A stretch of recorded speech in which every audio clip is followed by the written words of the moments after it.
I'm sorry, don't look for me, my husband said before hanging up. No matter how many times I called back, he wouldn't answer. After giving birth, I returned from the hospital with my baby only to find our home locked. When I finally reached my husband, who was supposed to pick us up, he said, "I'm tired, I sold the house, and don't look for me."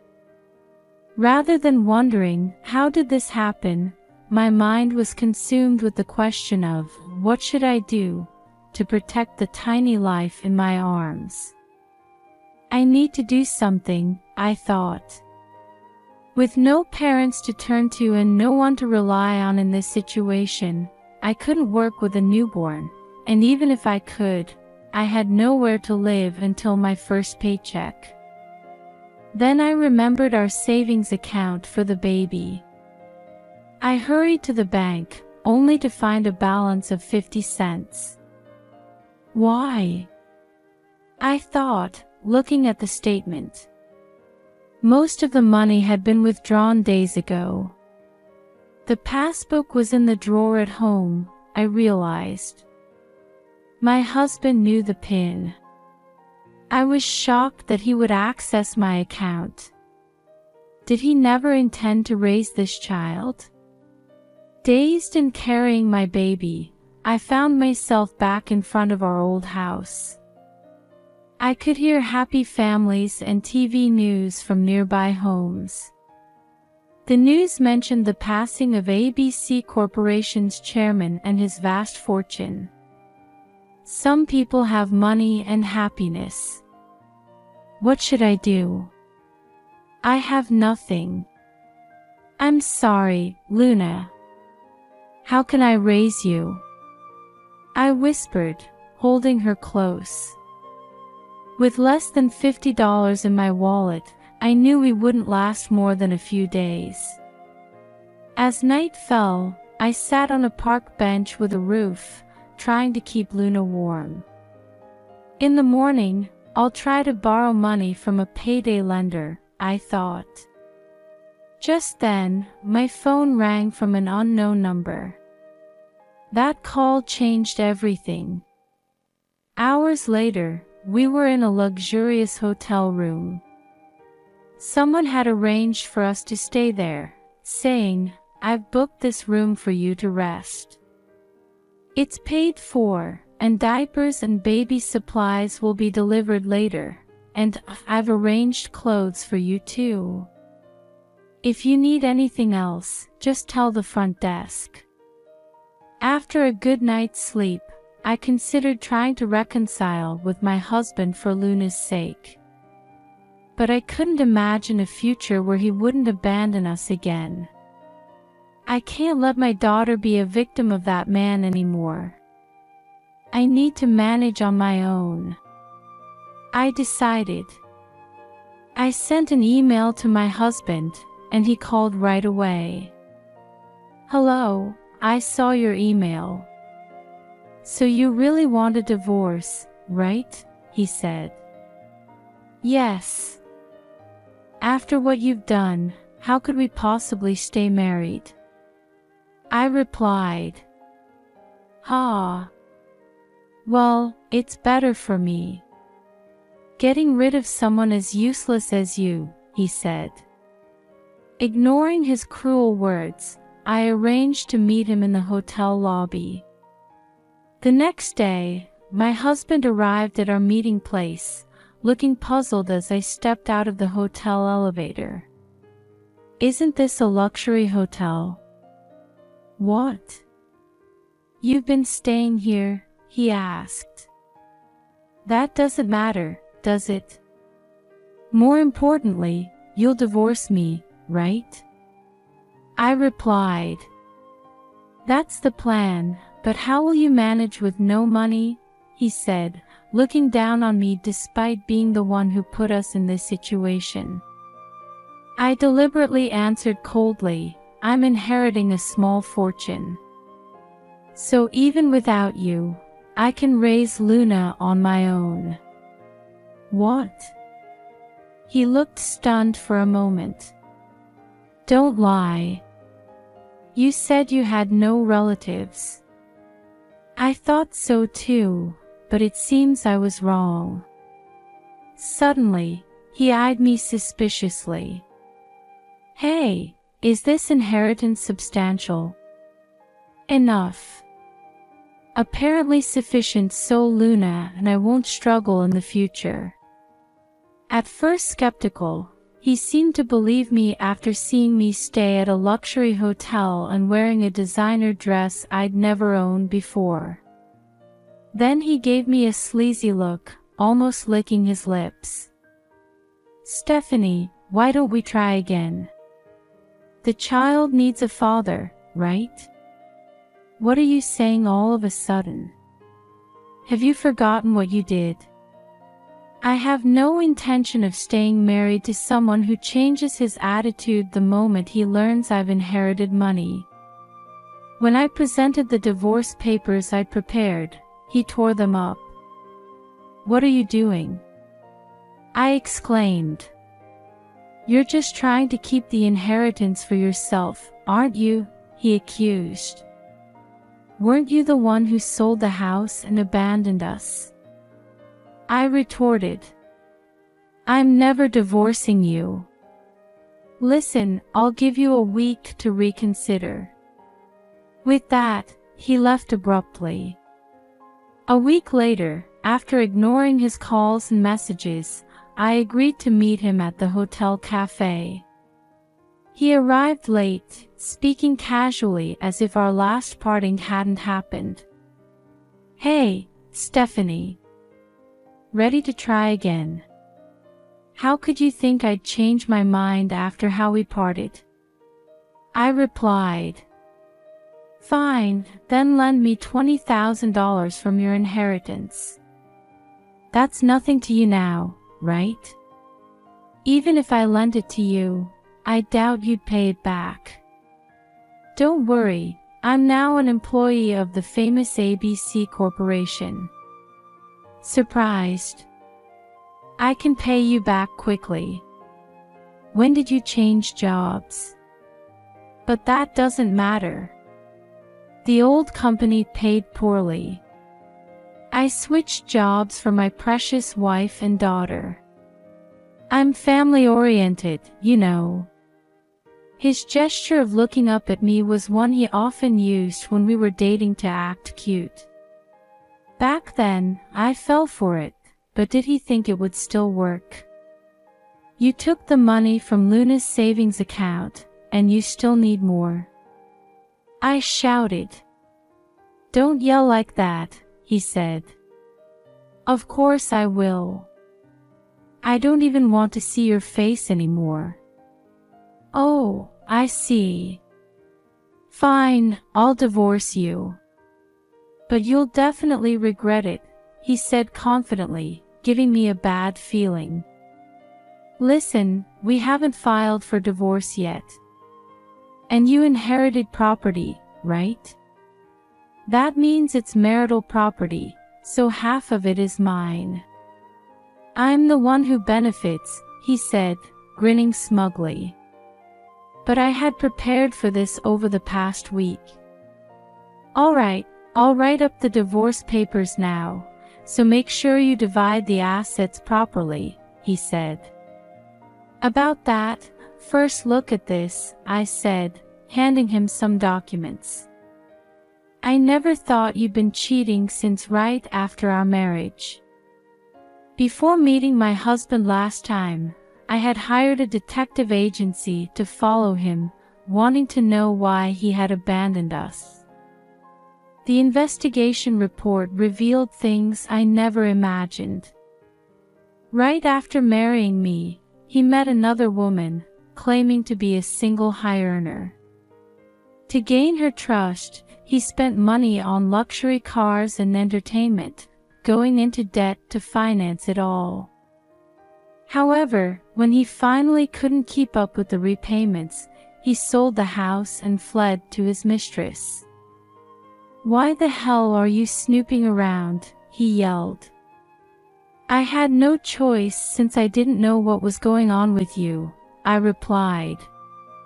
It doesn't matter now that we're divorcing, he snapped, seemingly forgetting that he had torn up the divorce papers himself a week ago. I'll be taking $20,000 in compensation and $500 monthly in child support.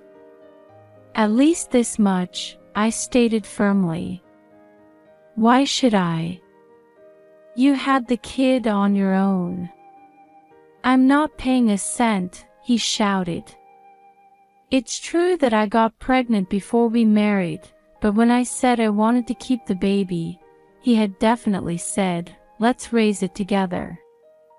Now, he was trying to blame everything on me. I absolutely couldn't forgive him. With all this evidence, you can't possibly think you can avoid paying, can you? I said. This is such a pain. Talking to you just pisses me off. Here, this is what you want, right? My husband signed the divorce papers I had prepared and lounged back on the sofa arrogantly. Well, you seem to have inherited quite a fortune. Staying in a luxury hotel and all. Yes, enough that Luna and I won't just be comfortable. We won't have to work for the rest of our lives, I replied. Great. Paying you alimony and child support is nothing then, he said smugly. Ignoring him, I called over the lawyer who had been waiting at the next table in the cafe and introduced him. Did you think I'd come alone without any preparation? I asked. Ha. A lawyer. But no matter who shows up, it's a done deal that I'll be getting your inheritance, he said confidently. The lawyer explained the situation to him on my behalf. As he listened, the color drained from his face. It can't be true that inherited assets aren't marital property, he exclaimed. No, it's not. In fact, the money from the house you sold on your own is marital property, and there's also the money for Luna that you spent. It looks like your payments to me will only increase, I explained. I signed those divorce papers counting on your money. There's no way I can pay that much. This time, to prevent the papers from being torn up, I had already had the lawyers securely store them. Then, incredibly, my husband lunged at me. That signature is invalid, he shouted. As the lawyer was slow to react to the sudden turn of events, a well-dressed man pulled my husband off me and pinned him to the sofa. Uncle! I exclaimed. I'm glad I made it in time to help this time, my uncle said, smiling at me. Actually, it was this uncle who had helped Luna and me when we were about to be left on the streets. That life-changing phone call that day. At first, it was the lawyer now beside me who had called, but when he brought me to the hotel, there was this well-dressed man. I'm your Uncle James. Yes, your eyes and nose somewhat resemble my brother's, he had said. Of course, I didn't believe their story right away. But seeing my suspicion, they showed me ID and documents proving our relation.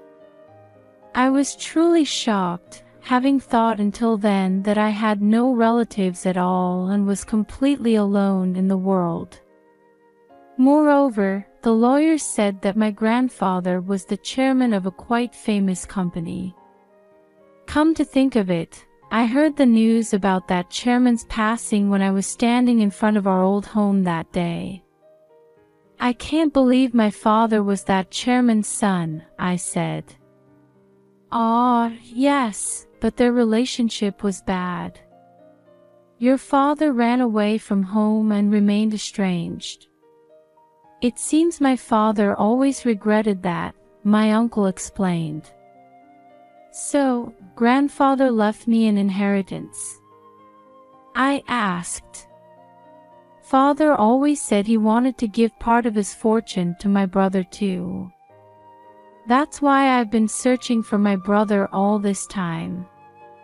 He's gone now, but I want you, his daughter, to receive the inheritance in his place, my uncle said, bowing his head to me.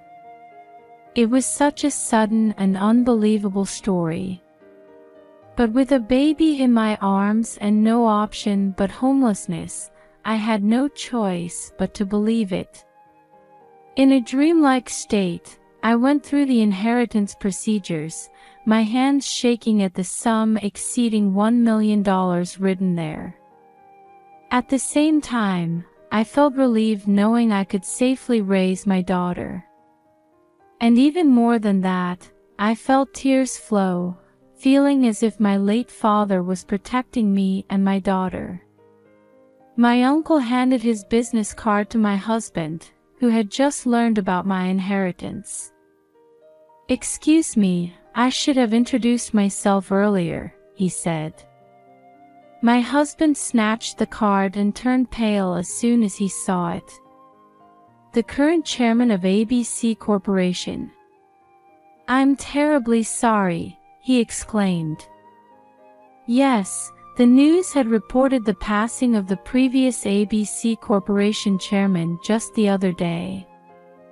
And my uncle had succeeded him. I'm honored that you hired me, my husband said, bowing his head repeatedly as he realized who he had been facing. Sit down, my uncle said. Yes, sir, my husband replied. From then on, clearly conscious of my uncle, my husband's boldness visibly diminished. You'll of course pay the compensation and child support you just promised to my niece, right? My uncle asked. But since she inherited money, I don't need to pay compensation, right? Hey, say something. You'll forgive me, won't you? My husband pleaded, turning to me. Of course not. I'll make sure you pay every cent, I replied firmly. If I pay what you're asking, I won't be able to do anything, he complained. My uncle addressed him. If we've hired someone at our company who can't take responsibility for his own actions, I might need to have a chat with the HR department and your supervisor. No. If you say something to my boss, I finally got this job. I can't lose it, he panicked. It's interesting how you think it's fine for others to be in trouble, but not yourself, my uncle observed. I'm sorry, my husband mumbled.